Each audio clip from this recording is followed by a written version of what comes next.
All right, we're on location here at Pizzicletta with Caleb Schiff. He's the owner. He's also a trail runner, and we're going to be talking to him today for this week's episode of Trail Talk.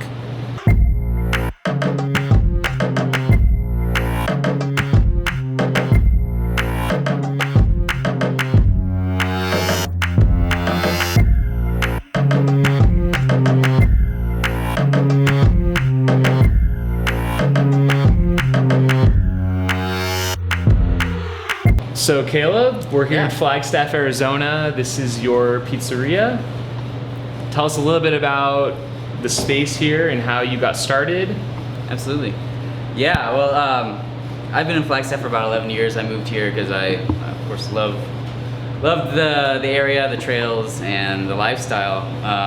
And about 7 years ago, I got this crazy idea after going on a bike ride through Italy that a wood-fired pizza place would be really kick-ass in Flagstaff, and that we could do a really good job with it.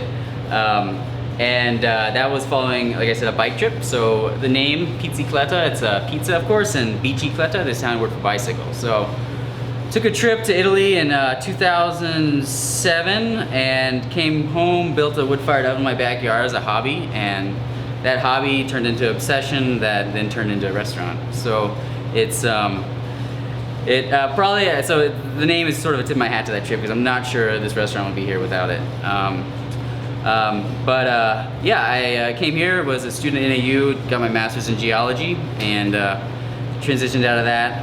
But one thing in Flagstaff, of course, a lot of people know it's a great town to live in, but it can be a really hard town to find a job in. So by creating a restaurant or a business for myself, it met so many needs. First, following a passion of mine of cooking, love to cook. I love simplicity with food, and pizza allows that. It also, I'm not a chef nor trained chef, I should say, culinary school. I didn't go to any culinary school. So pizza is so simple. If you can keep it simple, it's not too hard to master, in my opinion. It had to take time, but and then it also just being an entrepreneur, as you know, it takes a lot of time, but you're your own boss. You can eventually, when you get to that point, you can create your own schedule, and for me, that allows me now to get back out on the trail. I was an avid trail runner before the business opened about 5 years ago. We opened in July 2011, and it's a grind though.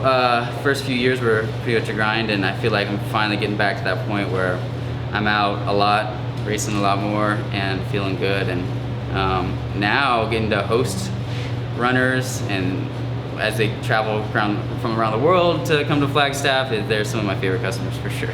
Trail That's runners, awesome. yeah. You'll be running tomorrow at our race, Big Pine, 27K. Yeah, I'm excited. Feel good. Not as strong as I'd like at times, but but it's just part of the job too. Sometimes it's tough to wake up after work until midnight and get out and run, but it's also what keeps me going. I think a lot of runners can relate to that challenge, and I think the restaurant was it was tough, man. It's still tough too, and it was a risk to go out and put yourself out there and open a restaurant, but I feel like that's actually some of the same drive that I have with running. I think a lot of people, you set yourself with a goal or a challenge and you go at it, and I feel like to open our doors was like to get to the start line of a race at times, and took years, and a lot of work and a lot of that's like all the training, just even to get to that start line.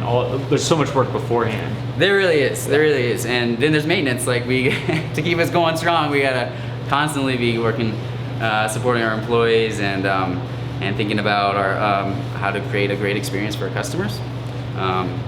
And it's the last 2 or 3 years. I feel like I've been really making a point to create a culture of empowerment with our employees, and for me, that's running. It's really empowered me in a lot of ways in my life. And so we've got one of my employees. It's a really cool story, but he's been with us for about 2 years, and I think over that time he's lost about 50 or 60 pounds because he's devoted himself to exercise, just eating being well. in the culture that you created. Yeah, absolutely. So we do a couple social activities every year. We just finished our Giro de Eldon, which is we either bike or run or hike up Eldon every day of the Giro d'Italia. And how long? That's like how many days? 21 days. Okay. So for this year there was 3 rest days. So I ran every day, and two of my employees biked, and then a couple others hiked every day. And then we turned into a community event where if anyone from the community or anyone wants to come, they get a free pizza. So Wow. the last day we had 25 people on the mountain with us, which is The free pizza every day, or free pizza for doing the whole thing? free pizza. No. You just have to go one day. You get it. Oh, one day you get it. Yeah, Nice. yeah. That's awesome. So we gave away a lot of free pizza, but the amount of I mean, it's pretty cool when you're top of a mountain and you're surrounded by all these people who you inspired or in some way to climb a mountain in the morning, and it's a pretty awesome feeling. We had Rob Carr join us a lot. I think he came up like 6 or 7 times this year. So that's one event. The other event is the Tour de Snowball. So this was the original event that we started 3 years ago now. This will be the 3rd year, where every day of the Tour de France, we bike or run up Snowball.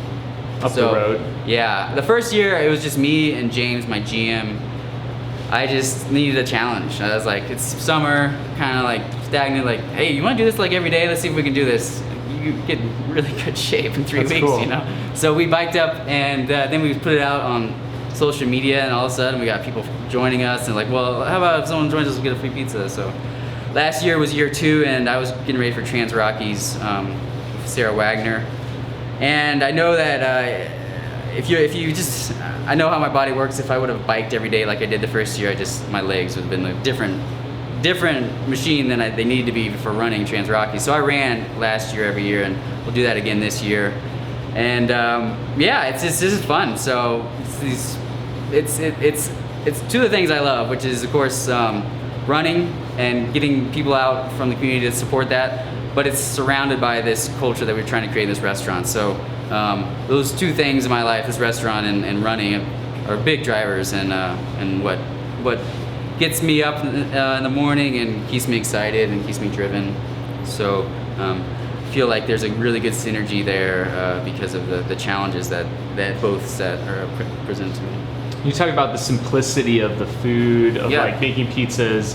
I mean, I know that pizzas can become more complicated. It seems like you guys have like kind of a stripped down, very simple menu. Does that philosophy come from running as well, or does it relate to it? A little bit. I would say it also, there's a lot at play there. One is our space. You know, this restaurant, we have some storage next door, but it's 650 square feet. That's including seating and our whole kitchen. And an oven. And an oven. It's tiny. And so we don't have a ton of expensive, really, and cumbersome restaurant equipment. We have our oven, we have an induction burner. Those are 2 heat sources. You know, we make pizzas and we make our own gelato in-house. So our menu is simple by necessity in some degree. Like, but it goes really well with pizza because I think there comes a point where more is less with pizza, certainly. And our dough is very simple. It is naturally leavened, so it's a sourdough. So that's something I'm really pro natural leaven because it's much easier on your gut. We also do a very long extended fermentation, up to 3 days often. So those are kind of some of my values about our food. That it's got to be something I really want to eat almost every day if I want. And by creating something that is more easily digestible, but it's pizza and it's not gluten free or anything like that, but it's really easy on your gut, and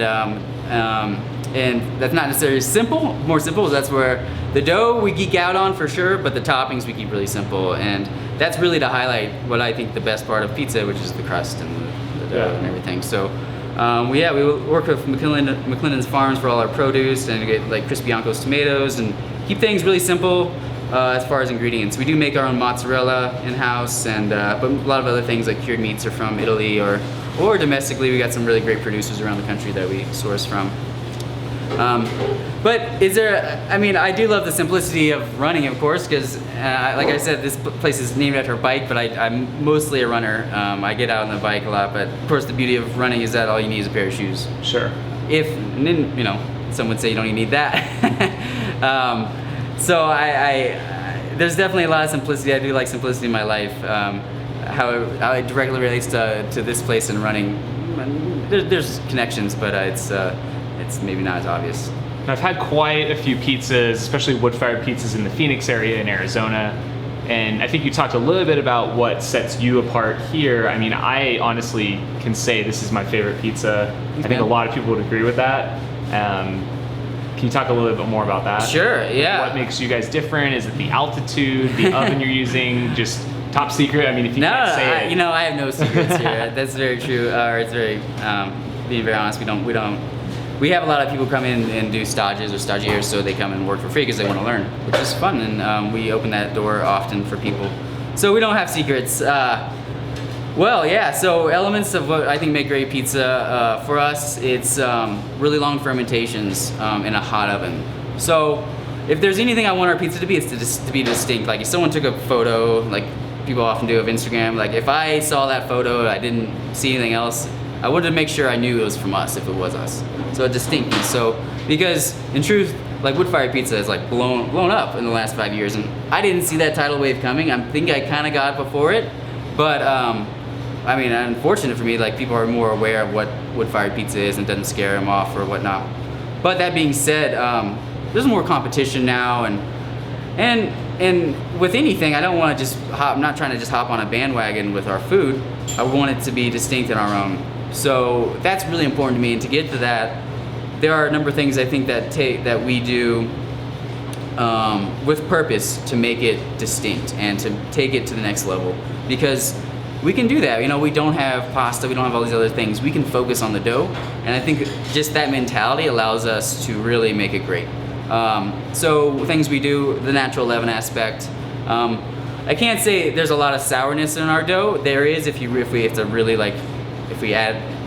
we extend the fermentation a little longer, you'll get a little more bite and sourness. So we don't call it sourdough, we just call it for natural leaven because it's more the idea of being easily digestible.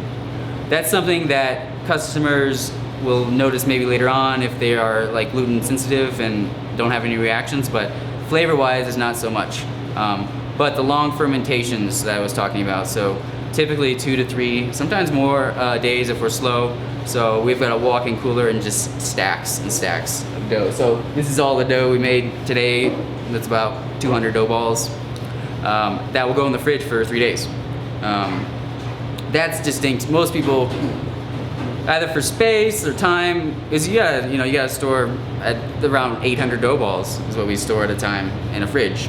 That's, a lot of people don't have the luxury of a walk-in. So that's one way we kind of elevate it, and what that does makes for a very, what I like is a melt in your mouth sort of softer crust. Our crust, you do not get a crisp on it. It's more pliable and more into the tradition of Neapolitan pizza, so Naples. That's where the origin of pizza, where you can fold it and it won't crack, and it sort of melts in your mouth rather than a really hard crust.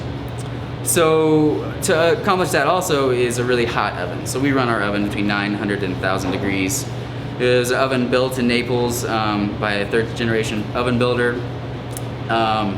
They do it right. They've been doing it for over 100 years. So you get a really hot oven that creates a bake time of like 60 to 90 seconds, and you get the longer basically that pizza would be in an oven under a lower temperature, the more crisp it's going to get. So you combine a dough that's been fermented for a long time, which is breaking down the gluten and the strength of the dough, and you put it into a really hot oven with a low bake time, high temp, you get this dough that melts in your mouth. And so those are the key things: long fermentation and our on a hot oven. Yeah, and it really does melt in your mouth. Like, yeah, I'll get up here and try this stuff because it's amazing. Yeah, it's like no other pizza. And that's where a lot of taking pizza to that point where people might, people have said, oh, it's more like naan because it's so soft, and it's not everyone's style. Sure, but sure. That's something that we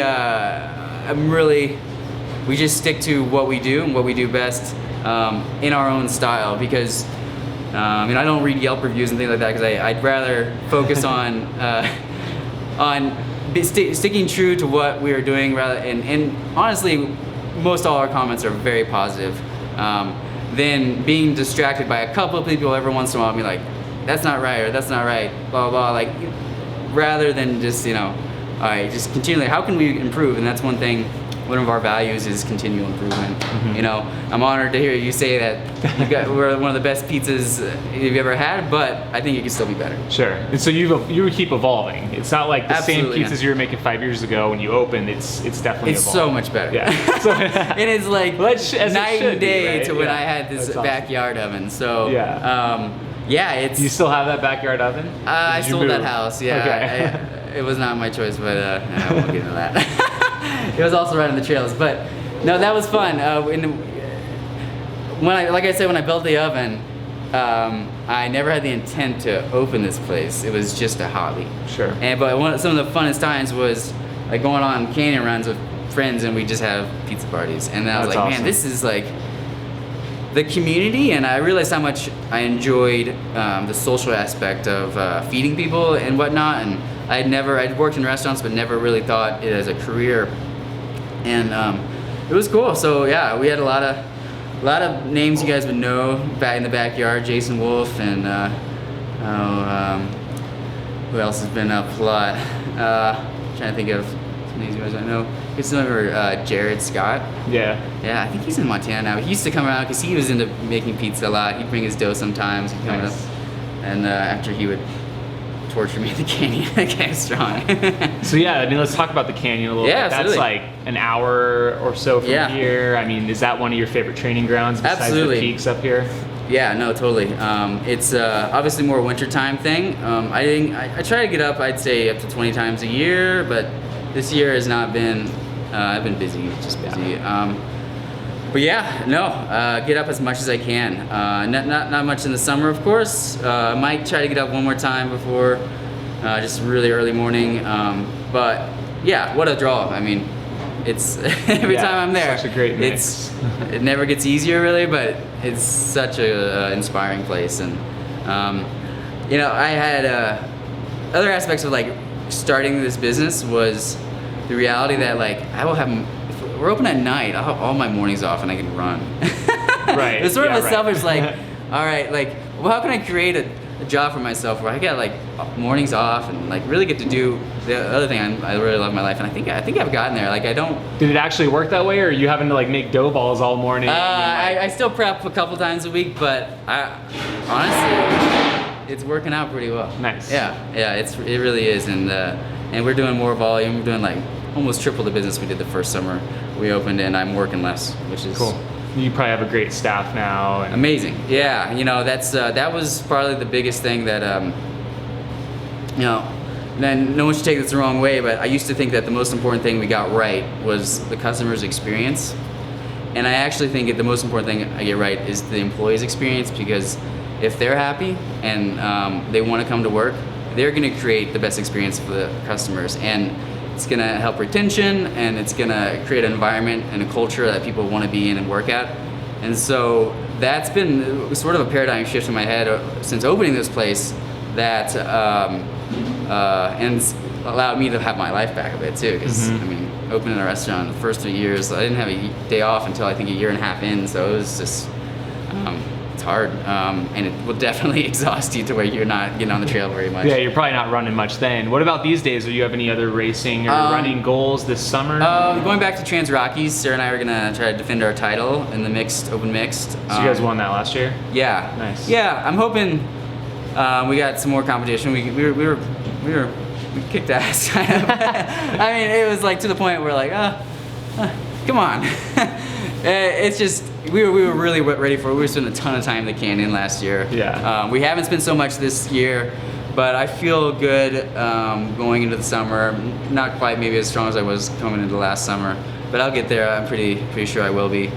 So going back to that, it's the 10th anniversary, so I think there's gonna be a healthy crowd. I know they're sold out, and it should be more competitive.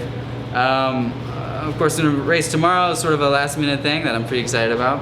I'm doing, Flagstaff has a trail series, small stuff like 10K up to half marathon, 6 races. I think I'm gonna be out of town for one for Trans Rockies, so doing that. We've already got 2 races in, and just the local trail races right now are so fast. Oh yeah, I mean, there's so many people, like so many fast runners up here. Oh, I've been doing this since I moved here about 11 years ago, and I would be like top 1 or 2 or 3. And now I'm like, if I can crack top 10, I'm feeling good. I mean, the talent and the speed in this town, it's just like, it's gotten so much faster with the year. And I've gotten a little slower, but not that much slower. Yeah. And just getting blown out of the water by some of these guys keeps you humble, but it also is like what makes Flagstaff great, to where, funny story, yesterday, being surrounded by such talent. So yesterday I'm on a trail run up at Dry Lakes and come back to my truck, and Chris Vargo, who had just left after me, I guess, put a check from his race Dirty 30 of $1,000 on my truck. Just as a little prank joke. I'm like, what is this? I knew exactly what it was. I was like, oh yeah, that's Chris Vargo, just, showing me his big check. That's awesome. Yeah, it was, but, so just being in this town, surrounded by such talent, even if it means you're not winning races anymore, it's a fun place to be and to train and to continue to be inspired by some really phenomenal athletes. So we have like a large audience in Phoenix. A lot of them are going to be coming up this summer to train. What couple of trailheads would you recommend for them to check out? Fort Valley system. So from there, you park at what we call the Y, and you can run all the way to the Grand Canyon without crossing a road. Wow. So it's all national forest. Of course, Flagstaff is blessed that we're landlocked by national forest. And from that trail system, it can be very easy. Moderate trails, you stay low and stay in the Fort Valley system. You can go for lots of small or bigger loops, and then you can go up to one of my favorite places, Dry Lakes. That's about a 10-mile loop that I really enjoy from the Y. And then, of course, you could go all the way from the Y, all the way to the top of Humphreys and back. That's actually a race that's done here every year called King of the Mountain, I think. And I think that's about 30 miles round trip. But so that's a great spot from like really close to town to hop on trail system and really go for as long as you want. So I recommend that spot. There's always ample parking. And that's right near the Schultz Creek Trailhead. That's right. Yeah. Just before that. Yep, that's right. Yeah, you can. You basically could go right up Schultz Creek from there. Of course, getting up Humphreys via Snowbowl is another good option where you can get higher, faster. So the heading and parking at Snowbowl parking lot and going up Humphreys, that's obviously a big challenge. There's a great, very challenging 18-mile loop. I try to get in a couple times a year. The Peaks Loop, where you can park at Snowbowl, you can park at Schultz Pass and go across Kachina from Schultz Pass, then up Humphreys, then down Weatherford, back to Kachina. That's a classic loop. Yeah, it's a classic loop, and it's challenging. Really good. It kind of depends on how you start it. I cannot do that and finish on Kachina. It's hard. You want to get that done first. Yeah, like I recommend getting Kachina. Yeah. So starting at Schultz and going Kachina, then Humphreys, and then it's all downhill from there. Yeah, pretty nice. much. But the Weatherford Trail, that's the backside of Humphreys, is one of the best trails around. It's beautiful. You're getting really high in elevation, of course, so it's good training, and just beautiful above tree line running. I go up Eldon a lot as it's really close, and it's a good 2,300 foot climb that if you need to get some fast elevation in, that's so close to town, and you can get up and down an hour and a half or so. So I do that frequently. But really just maintenance runs south of town, where I live now, out the door and get hitting dirt within a half mile is nice. So the majority of my runs, or at least half of them, are sort of just easy out with my dog on some foots trails, which kind of circle all around the city and whatnot. But yeah, that's sort of the glory of Flagstaff, is that I think within anywhere in town, within 5 minutes drive or a half mile or mile run, you're on dirt. That's awesome. That is one thing, and I've lived in Boulder, I've lived in some great places around the country, but no place has access like this. No places. It's just all over awesome national forest, and you can have a dog pretty much anywhere. Some city places, you should have them on a leash, but I don't know. That's something that my running partner is my dog, so it's nice to have that opportunity, and that's what I fell in love with when I moved to Flagstaff long ago. I was like, this is just the best access and trails you could ask for, and of course weather's pretty good. You get snowed out maybe a month of the year, but that didn't really even happen this year because happen. But so in town, you're pretty much open most of the year. Yeah. For the most part. Yeah, it is so variable. Yeah. Our winters now, they used to be more consistent, I think, but I ran on trail pretty much, I would say, all winter. There was a couple weeks where I was locked out, but there's a ton of forest roads that get cleared pretty quickly. And I did try to do some long runs on Lake Mary, even though it's pavement. I was getting ready for a marathon that didn't go so well, but but that's good. That's, of course, you'll just. Do you ever get out on skis in the winter, like skiing up snowball? Yeah, I know that's becoming really popular with a lot of runners these days. No, it really is uphill skiing. So I just got my first setup in January. Oh, nice. So I had some injuries going into it, and but I got the setup. I probably went out a dozen times. I didn't get up as much as I would have liked, but that's also because our winter flopped. Like, we were expecting a really big winter, and then the trails were open. I was like, I could drive 30 minutes, or I could run out the door, and I'm looking forward to getting out more on the skis, because I know that cross training would really probably help when it comes around to summer fitness and everything. But it's great because you can buy a pass for like $600 and go skiing at Snowball, or you could just ski in off hours for free if you have skis. Nice. So it's makes for access to our national forest, which is of course like a mission of the national forest to really make it open, and the fact that we can just get up there anytime Snowball's closed and ski for free is pretty sweet. And yeah, it's another one of those perks of Mountain Town. That's awesome. Yeah. Do you have a question? Do you have a particular favorite pizza? Favorite pizza? Yeah, actually going back to the simplicity theme, I really like our marinara. So it's there's no cheese. It's vegan. Perfect. But it's simple. So Bianco di Napoli tomato with some fresh oregano we get from McClendon's Farms, and shaved garlic and olive oil. And I guess I like it because I can eat the whole thing easily and not feel like stuffed. Because our pizzas are 12 to 13 inches. We say they serve 1 to 2, kind of depending on your appetite. But the simplicity of it just allows me to like remind myself of the dough and like focus on that. And one thing I often say about pizza is it's just really great pizza is fresh ingredients on good bread, and I think that pizza highlights it as well. So yeah, marinara is my favorite. Do you want to talk about where you're located in town, Sure. and a little bit about the space we're in here? It's very unique. Yeah.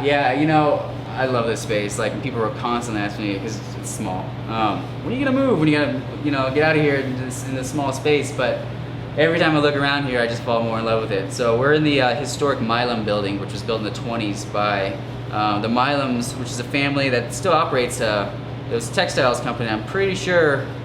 I'm trying to think. I just saw their building down in Phoenix, right off Washington. They're still in business. The family is. So it was a textile mill, and the building occupies us, of course, and Mother Road Brewery, and Flag Bike Revolution. So honestly, like, What a good mix, right? Yeah. I didn't even know how sweet it was when I signed my lease, such cool synergy between all of us. So 3 awesome businesses, all local businesses. I know. All of us owners were doing other stuff in town before we opened our went out on our own to open our own businesses. And so it's on the corner of Phoenix and Mike's Pike. It's actually the shape of a pizza slice, which I often like to state. It's a really cool building. We've tried to retain as much of the sort of industrial feel. It's on the south side. I should mention that. It's south side of the tracks. So Phoenix Avenue is the first street south of the tracks. And when we were doing demo in here, everything had, of course, like drop ceiling and wood over all the current walls, and we just started ripping apart. And I discovered like what a gym it was with the cool rafters in the ceiling, and the original windows and the brick on the walls, and these floors are the original. We ripped up the floors that were above them, and realized that on a tight budget, I should probably just do as little of this space as possible. And like It looks great. Yeah, I mean, and the feel of it just feels perfect for what this is. It goes back to that thing where I said more is often less, and so here we're just trying to. We tried to retain as much of the original character by not covering it up again after we tore it all down. So Yeah, we've got about 40 seats of our outdoor seating in the summer. And Mother Road, we also serve pizzas to Mother Road, so we have a server over there, 2 servers on the weekends. They've got 90 seats, and I am working on a project to go on our roof, so I'm pretty excited about that. Yeah, awesome. you guys are the first to hear, but the city's approved it. That's great. We've got a lot of sort of design hoops and whatnot to jump through, but feeling pretty good about it. So it'll probably be for next summer when it goes live, or when it's all done. And that'll be a lot of seats and hopefully some peak views and. Oh wow! Yeah, that'd be amazing. Yeah. Definitely looking forward to that. Pretty excited about it. So. Well, because you guys get busy here. You open at 5 p.m. Yeah. So yeah. It's sometimes it's hard to find a seat. Yeah, that's something that everyone should know. We are dinner only right now, and that's, that was something because I knew for the first few years I was going to be working and doing pretty much lots of the prep and working every night. So I knew I couldn't take on 2 shifts or 2 meals. And it gets back to just like that simplicity thing. I don't want to stretch our staff or myself or our space too thin right now. We do all our prep on the same marble we make our pizzas, so we'd be getting in here like 2 a.m. to be making dough. And so we've stuck to dinner, so we're dinner only. 7 nights a week they open at 5 o'clock, and we seat till 10 on weekends, 9 on the week. Yeah, and it gets busy, man. It gets really busy. We don't take reservations. But we do have a really handy app where we will shoot you a text if you're on the wait list, and you can just be notified via text, so you can hang out on Mother Road, you can go over to Beaver Street. Nice. We ask you to stay within like 10 to 15 minutes so you can get back in timely, but the South Side has completely changed over the last 5 years and is really a destination. So there's a lot of fun places if you really want our pizza, but we're full and you want to just have a drink or find something else to do in the meantime. Absolutely, yeah. And trails are close enough, you can go for a run.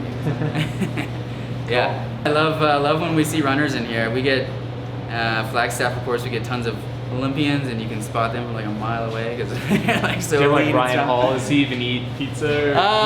Sarah comes in. They come in every once in a while. I think they're eating some gluten every once in a while. So we see them when they're in town. But I guess my point is like I love when runners come in and elite runner or anything like that. Like they're just easy to spot. So yeah, welcome them in and give us a shot and then get on the trails. So. All right, yeah, we'll come and try their pizza, guys. Let us know what you think, and thanks for watching.